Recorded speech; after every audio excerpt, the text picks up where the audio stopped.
Il s'agit de la pierre de Rosette. Elle a permis de déchiffrer les hiéroglyphes égyptiens et constitue l'un des trésors les plus précieux du British Museum. Lorsque des soldats français ont découvert la pierre de Rosette, 3 langues étaient inscrites sur sa surface. Nous avons donc une interaction très intéressante entre ces langues. Nous pensons que le texte, c'est probablement à l'origine un texte grec, car il rend hommage au pharaon comme à un dieu. Mais la partie supérieure était brisée. Ses premières lignes avaient été effacées par des siècles d'intempéries et de guerres. Pendant des siècles, cette partie manquante était restée muette. La seule partie que personne ne pourrait jamais lire. Elona, tout d'abord, c'est absolument merveilleux d'être ici et de voir un objet aussi incroyable. Eh bien, de si près dans votre nouvelle exposition. Aujourd'hui, l'intelligence artificielle a accompli ce que des générations de chercheurs n'ont pas pu faire. La pierre de Rosette a été gravée au IIIe siècle avant notre ère.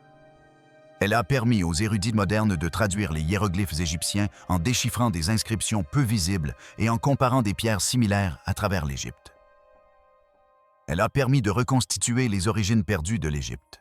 Et ce qu'elle révèle sur son passé est absolument stupéfiant, le voyage inédit de la pierre de Rosette. Il commence par un après-midi caniculaire de juillet 1799, le long de la côte nord de l'Égypte. Sous les ordres de Napoléon, des soldats français reconstruisaient le fort Julian, un ouvrage mammouth ravagé par les flammes, situé aux abords du port que les Européens connaissaient, mais sous le nom de Rosette. Aujourd'hui, Rachid. La chaleur était suffocante. Le vent du delta du Nil charriait des gravats à travers chaque fissure, et des hommes, armés de pioches et de pelles, s'activaient à démolir les murs délabrés. Soudain, un officier, le lieutenant Pierre-François Bouchard, remarqua quelque chose d'inhabituel. Coincé entre les pierres, un bloc présentait une surface lisse, d'un gris foncé et poli, orné de 3 bandes distinctes de minuscules inscriptions. En un instant, une simple réparation se transforma en l'une des découvertes les plus importantes de l'histoire de l'humanité. Le bloc était incomplet. La découverte de cette dalle de basalte noir, désormais connue sous le nom de pierre de Rosette. Son coin supérieur s'était déjà brisé en une diagonale nette, ne laissant subsister que la partie inférieure. Le revers était brut et irrégulier, une pierre inachevée destinée à être adossée à un mur. Pourtant, le devant luisait faiblement sous le soleil égyptien, une surface polie divisée en 3 bandes d'inscriptions. Aucun des soldats ne parvenait à déchiffrer un seul trait. Mais même à travers la poussière, ils savaient que ce n'était pas un ornement. Cela semblait délibéré, précis, quelque chose qui méritait d'être préservé. Ils le détachèrent de la sainte étamage de la vieille maçonnerie, le mirent de cantu, le mirent de côté et en informèrent leur supérieur. Bouchard ordonna que la pierre soit chargée avec précaution sur une barge et transportée par le Nil jusqu'au Caire, où se trouvait l'Institut d'Égypte, le centre scientifique de l'expédition française. Dès son arrivée, les érudits se pressèrent autour de l'objet. Personne ne comprenait encore son contenu, mais tous en devinèrent aussitôt la signification. La bande supérieure était ornée de minuscules caractères que les Européens appelaient hiéroglyphes. La première section comportait 14 lignes d'hiéroglyphes égyptiens anciens. La seconde section, la plus complète, contenait 32 lignes d'écriture déotique égyptienne, bien qu'on l'ait d'abord cru syriaque. La ligne du milieu évoquait une sténographie fluide, et la dernière était indubitablement grecque. Pour ces hommes fascinés par le passé perdu de l'Égypte, cette combinaison était fascinante. Un avis paru dans le courrier de Leipzig plus tard en septembre diffusa la nouvelle dans le monde entier. Dès sa parution, une véritable frénésie de copies s'empara des esprits. Les imprimeurs et les ingénieurs du Caire s'empressèrent de réaliser des tirages exacts afin que les inscriptions puissent être étudiées en Europe sans avoir à expédier la lourde plaque elle-même. Jean-Joseph Marcel, linguiste de génie, reconnut rapidement que le texte central n'était pas en syriaque, comme beaucoup le supposaient, mais en démoniaque. L'écriture cursive quotidienne utilisée par les Égyptiens pour les documents juridiques et commerciaux. Pour le reproduire fidèlement, l'inventeur Nicolas Jacques Comte étala de l'encre noire sur la surface, y pressa des feuilles de papier humide, puis les retira. Le résultat ressemblait à la plaque d'impression la plus étrange du monde. Des images nettes et symétriques de 3 textes mystérieux, disposés côte à côte. Quelques semaines plus tard, d'autres copies suivirent, expédiées en toute hâte à Paris par des courriers. La pierre elle-même demeurait en Égypte, mais ces mots avaient entamé leur voyage à travers les continents.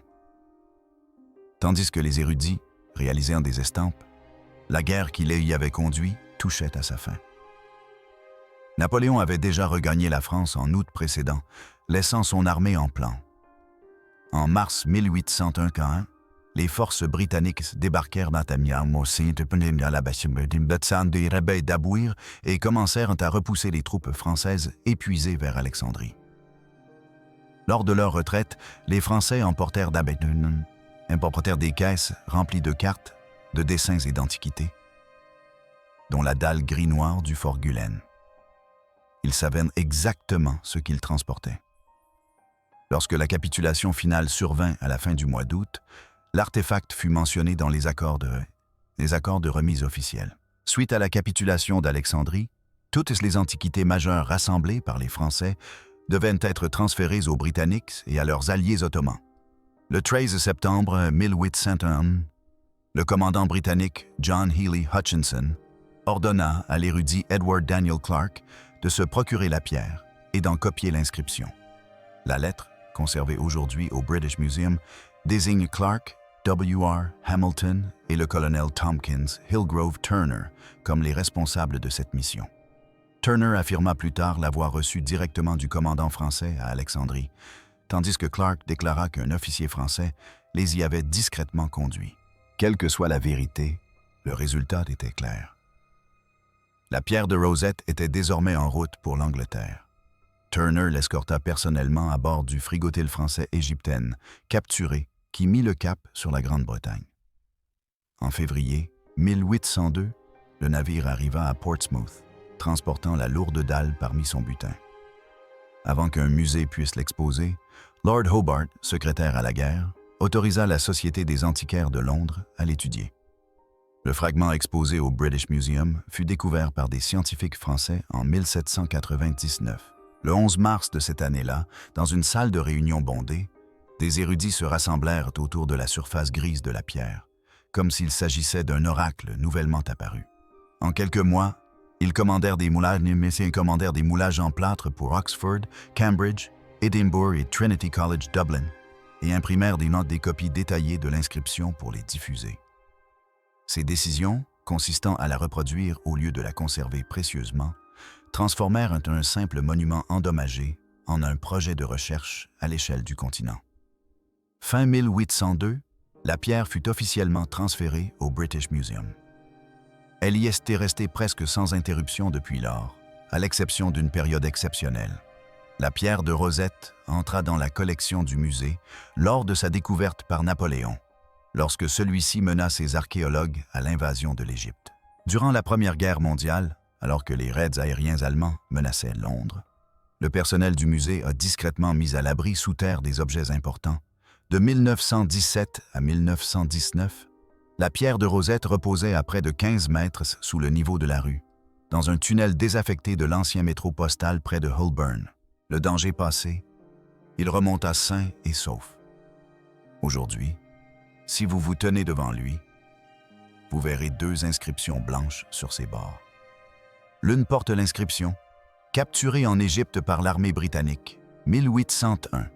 L'autre, offert par le roi George II. Ces mots, d'une grande simplicité, furent ajoutés peu après son entrée au musée pour commémorer son voyage. Physiquement, l'objet est de taille modeste, mais d'un poids considérable. Le catalogue du British Museum le répertorie sous la référence EA24. À l'instar de la pierre de Rosette, les Égyptiens demandent aujourd'hui au British Museum de leur restituer une partie de leur patrimoine culturel. Un fragment de stèle de granodorite d'environ 44 cm de haut, 30 cm de large et un peu plus de 11 cm d'épaisseur. Au total, son poids avoisine les 760 kg, soit environ 750 kg. Sur sa face polie sont gravés 3 textes parallèles. 14 lignes de hiéroglyphes en haut, 32 lignes de caractères démoniaques au milieu et 54 lignes de grec en dessous. Chaque bande s'interrompt brusquement à l'endroit où la pierre est brisée. Preuve qu'elle appartenait autrefois à un monument plus vaste dont la courbe supérieure et les lignes finales ont disparu. La sculpture est étonnamment peu profonde, juste assez pour que la lumière caresse les contours de chaque inscription.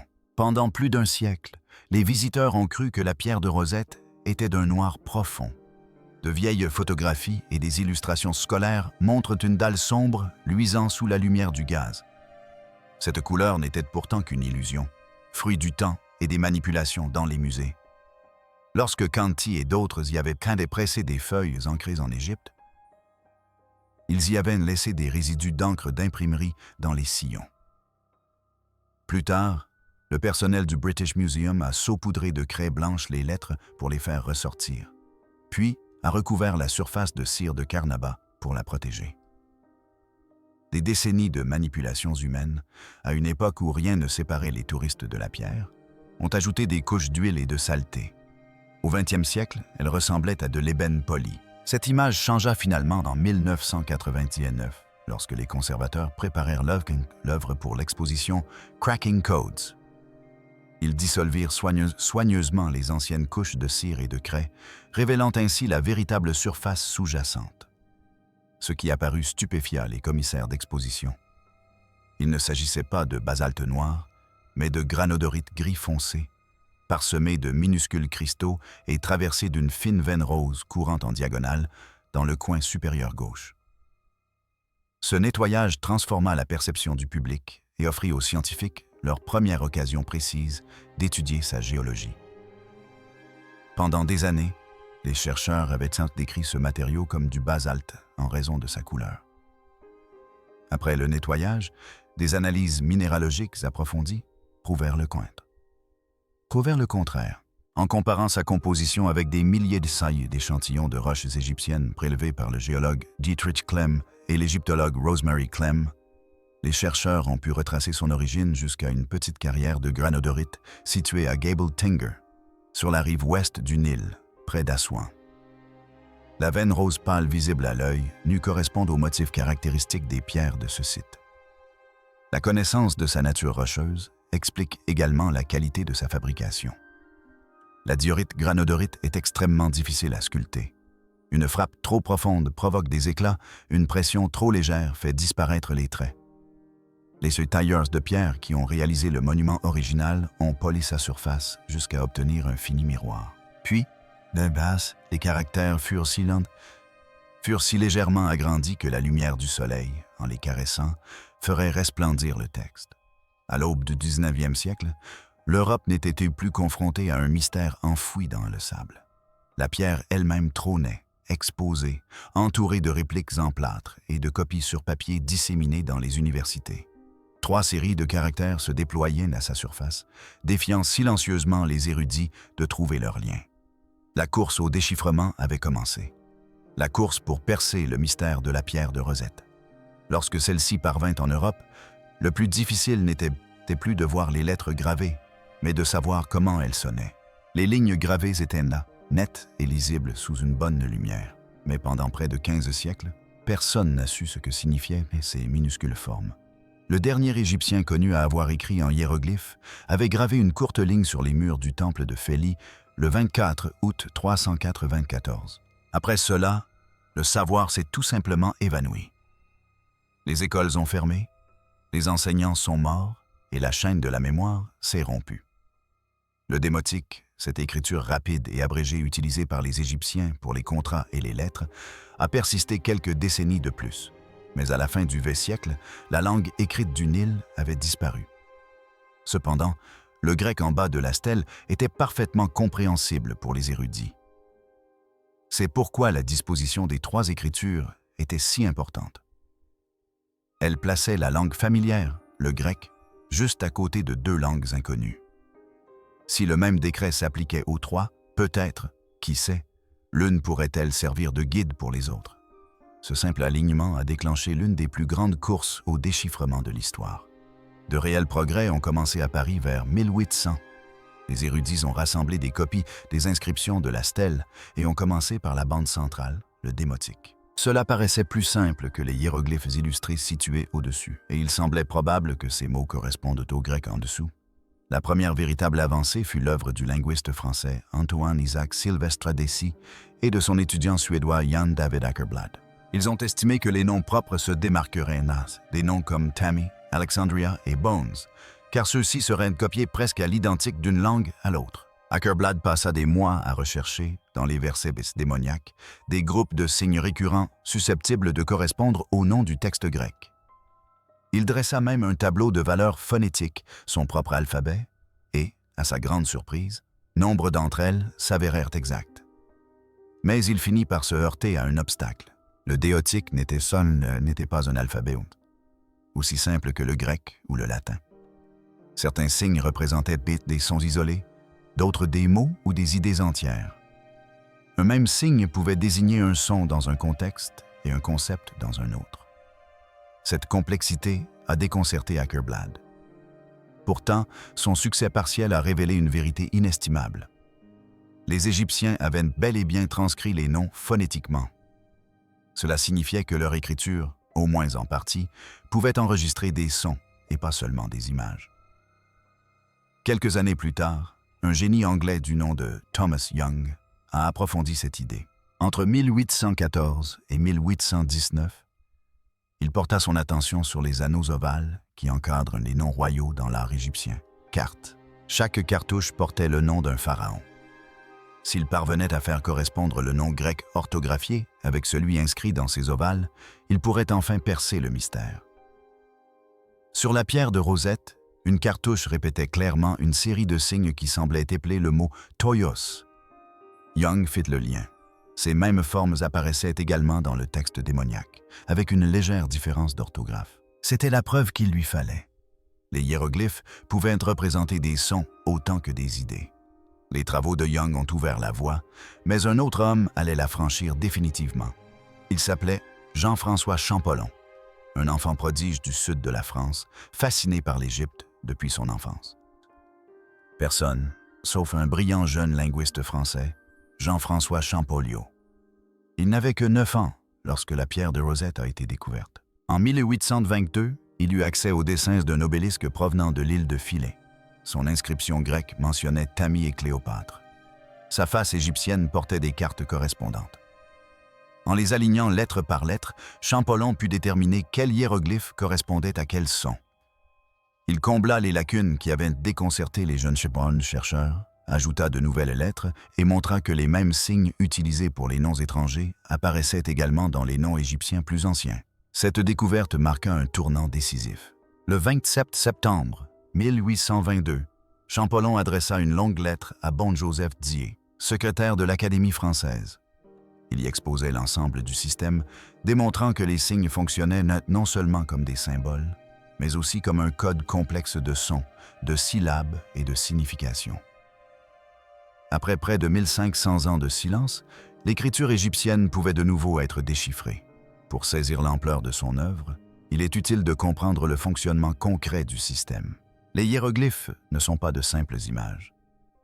Il s'agit d'un système complexe où un signe peut représenter un seul son, un autre 2 ou 3 sons, et un autre encore un mot entier. Certains mots se terminent par une image appelée déterminatif, un indice implicite qui indique au lecteur de quel type de mot il s'agit, un dieu, un lieu, un homme, une action.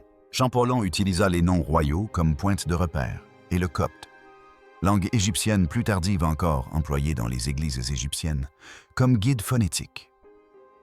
Le copte avait conservé de nombreux mots égyptiens anciens transcrits en caractères grecs, ce qui lui permit de vérifier ses hypothèses. Lorsqu'il démontra que les mêmes signes phonétiques étaient utilisés dans les noms et les phrases égyptiens, et pas seulement grecs, la logique s'avéra universelle. Les 3 versions d'un même décret, gravées sur les pierres, lui permirent de confronter chaque découverte à une traduction grecque connue. Peu à peu, le code se dévoila. Dès lors, la lecture devint possible. Champollion commença à reconnaître d'anciens noms, tels que Ramès, Toutmosis et des dizaines d'autres, inscrits sur les murs des temples et les obélisques. D'autres érudits se joignirent à lui, perfectionnant l'alphabet, répertoriant les signes et rédigeant des grammaires pour permettre aux nouveaux étudiants d'apprendre la méthode. 2 siècles plus tard, les principes demeurent les mêmes, mais les outils ont évolué. Au lieu de bougies et de loupes, les chercheurs utilisent désormais l'imagerie de pointe pour révéler des détails invisibles à l'œil nu. L'une des techniques les plus performantes est l'imagerie par transformation de réflectance, RTI. Imaginez photographier la même surface des dizaines de fois, la lumière provenant à chaque fois d'une direction différente. Un ordinateur combine ensuite ces images en un seul fichier interactif, permettant de déplacer la lumière à l'écran. Chaque rainure, même la plus superficielle, capte la lumière différemment. En faisant glisser ce faisceau virtuel sur l'image, de fines lignes apparaissent soudainement. Le résultat n'est pas tout à fait tridimensionnel, mais suffisamment précis pour retracer les marques d'outils, les traces de burin et les arêtes vives sans jamais toucher la surface. Les musées utilisent désormais l'imagerie par résonance magnétique, IRM, sur des pièces de monnaie, des tablettes et des sculptures anciennes partout dans le monde. Parallèlement à l'IRM, un autre projet, connu sous le nom de projet de pierre de rosette numérique, a permis d'approfondir ces travaux. Basé à Leipzig, en collaboration avec des partenaires en Floride, ce projet combine des photos à ultra haute résolution avec une technique appelée reconnaissance de forme par ombrage, qui permet de déduire la profondeur à partir de subtiles variations de lumière. L'équipe a aligné les 3 textes, hiéroglyphiques, démoniaques et grecs, avec une précision au millimètre près. Elle a créé des versions numériques annotées de chaque ligne, incluant un arbre grammatical complet du grec, et travaille actuellement à la même tâche pour les écritures égyptiennes. Leur objectif n'est pas de développer une application muséale sophistiquée, mais de fournir un fichier de recherche complet et partageable, permettant à toute personne étudiant la pierre de vérifier chaque signe, chaque traduction et chaque correspondance. L'intelligence artificielle entre désormais en scène. En 2010, un groupe nommé Hieroglyphics Initiative a commencé à entraîner des ordinateurs à reconnaître les signes égyptiens à partir de photos. Ce projet, soutenu par Ubisoft, la société à l'origine d'Assassin's Creed, a été réalisé avec l'aide d'égyptologues et de chercheurs. Ils ont entraîné des modèles informatiques sur des milliers de dessins de chaque signe, non pas pour remplacer les experts, mais pour leur faire gagner du temps en repérant et en étiquetant automatiquement les symboles avant qu'un humain ne les examine. 3 ans plus tard, en 2021, Google Arts and Culture a lancé un outil similaire appelé Fabricius. Il proposait une interface ludique pour les débutants et un espace de travail professionnel pour les chercheurs. En coulisses, il utilisait le système AutoML de Google pour identifier et organiser les hiéroglyphes à partir d'images téléchargées. Il ne pouvait pas traduire la langue, mais il prenait en charge les tâches fastidieuses. Séparer les petits signes, les associer à des formes connues et les stocker soigneusement dans des bases de données pour l'étude. On peut considérer ces outils comme des assistants numériques infatigables. Ils ne comprennent pas le sens des mots, mais leur vision et leur capacité de tri sont inégalées. Ils aident les chercheurs à déceler des schémas, à reconstituer les signes endommagés et à aligner les 3 textes de la pierre de Rosette avec une précision chirurgicale. Maintenant que nous pouvons enfin déchiffrer ces voix, la question suivante est simple. Qu'y avait-il de si important pour justifier son inscription à 3 reprises, dans 3 écritures différentes, sur une dalle de pierre suffisamment lourde pour survivre à des empires? Le message caché sur la pierre de Rosette. L'inscription sur la pierre de Rosette est un décret royal. Elle fut rédigée à Memphis en 596, avant J.C., pour un jeune roi nommé Tommy V. À l'époque, l'Égypte était en proie au chaos. Le roi, adolescent, avait hérité d'un trône marqué par de nombreux problèmes. À l'intérieur du pays, une longue rébellion menée par Horwinifer puis Unwinifer avait pris le contrôle de la Haute-Égypte. Plus au nord-est, le souverain suicide Antiochos III avait vaincu l'armée égyptienne près de Panon, dans la région aujourd'hui connue sous le nom de Banas, et conquis la Syrie charbonnière, incluant la Judée. Cette défaite fut un coup dur pour l'Égypte et l'affaiblit considérablement. De retour à Alexandrie, la cour royale était un véritable nid de complots et de coups d'État. Les régents se succédaient sans cesse, Les allégeances changeaient du jour au lendemain. Le décret gravé sur la pierre de Rosette est né de cette tourmente. Politique inscrite dans la pierre, il visait à préserver l'unité du pays. Les voix qui s'y expriment ne sont pas celles des rois, mais celles des prêtres égyptiens. En Égypte, les prêtres constituaient le pilier de l'élite intellectuelle. Ils percevaient les impôts, géraient les temples, mesuraient les crues du Nil et tenaient le calendrier. Lorsqu'ils se réunirent à Memphis et promulguèrent ce décret, ils ne se contentaient pas de faire l'éloge d'un jeune souverain. Ils lui conféraient une légitimité. En retour, ils leur offraient pouvoir et stabilité. Le message du décret est simple. Le roi agit au nom des temples et du peuple, et les prêtres, en retour, le soutiennent publiquement et intègrent son nom à la vie quotidienne de la nation. Le décret commence par des dates précises inscrites dans les calendriers calendriers grecs et égyptiens. Il énumère ensuite les bonnes actions du roi, ses bienfaits c'est pour le peuple. Il est question de réduction d'impôts. Certains impôts furent réduits, d'autres supprimés. Les arriérés d'impôts furent annulés et les dettes des temples effacées ou réduites. Il ne s'agissait pas d'actes symboliques. Les temples n'étaient pas seulement des lieux saints. Ils étaient aussi d'importants propriétaires terriens et employeurs, gérant des fermes, des ateliers et des greniers à travers l'Égypte. L'amélioration de leur situation financière entraîna la prospérité des villes et des exploitations agricoles qui leur étaient rattachées. C'était un soulagement économique déguisé en gratitude. Le décret accorde une attention particulière aux prêtres. Il stipule qu'ils ne seront plus contraints à de longs voyages, les éloignant de leur mission sacrée. Il allège les tâches d'inspection et les contraintes liées au transport des biens des temples. Il annonce même une amnistie libérant certains prisonniers. L'argent et la nourriture sont omniprésents dans le texte. Le décret indique que le roi a fait don d'argent et de céréales au temple. Dans l'Égypte antique, cela représentait tout. Les céréales servaient à la fois de monnaie, de nourriture et de salaire. Le décret loue également le roi pour avoir protégé les terres agricoles lors d'une année de crue exceptionnellement importante du Nil. Il précise qu'il a fait construire des digues et des canaux pour contenir les eaux, sauvant ainsi les récoltes. Dans un pays où le fleuve décidait de la vie et de la mort, c'était le signe ultime de compétence. Viennent ensuite les animaux sacrés, le taureau Hapi de Memphis, le taureau Manus d'Heliopolis et d'autres encore. Ces animaux étaient un des symboles vivants des dieux. Les gens les visitaient, priaient et les observaient lors des grandes fêtes. Les soutenir revenait à soutenir le cœur même de la foi égyptienne. Chaque fois qu'un prêtre nourrissait le taureau Apis, la foule était témoin de la générosité du roi. Ensuite, les prêtres expliquaient leurs engagements en retour. Ils promettaient d'honorer le roi dans chaque temple. Son anniversaire et le jour de son couronnement deviendraient des fêtes annuelles et mensuelles. Ces statues seraient placées dans des salles sacrées, traitées comme les images des dieux, lavées, parfumées, nourries et encensées. Le décret décrivait même le sanctuaire qui devait accueillir chaque statue. Au lieu de la traditionnelle frise de serpents sculptés au sommet, des couronnes royales devaient orner le monument. Aux angles, le papyrus et le carex, symboles de la Basse et de la Haute-Égypte, indiquaient que le roi régnait sur les deux territoires. Ce niveau de détail permettait à chaque temple, même éloigné, de reproduire le même modèle.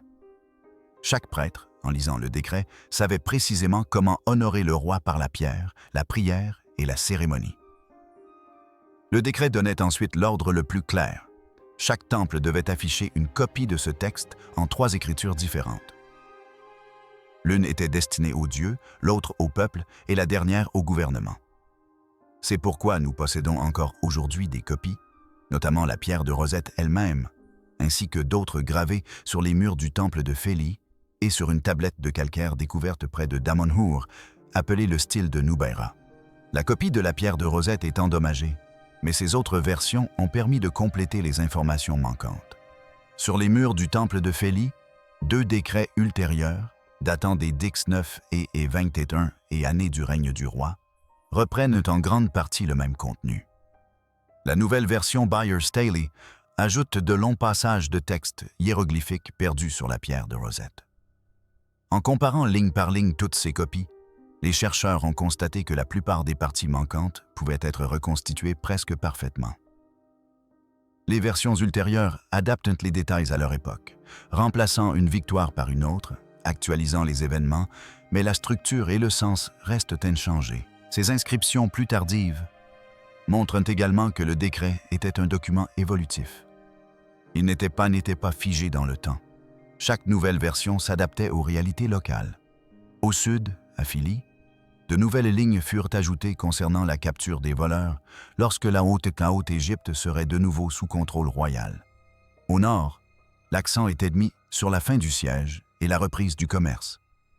Chaque région adaptait le même message royal à son propre contexte. Pour le lecteur moderne, cette répétition est précieuse, mais c'est précieuse. Elle nous révèle à quoi ressemblait la partie supérieure manquante de la pierre de Rosette. Une arche incurvée représentant le roi debout devant les dieux, sous un disque solaire ailé, suivi de quelques lignes d'éloge. Le format est identique à celui de tous les autres décrets de la même dynastie. Merci d'avoir regardé.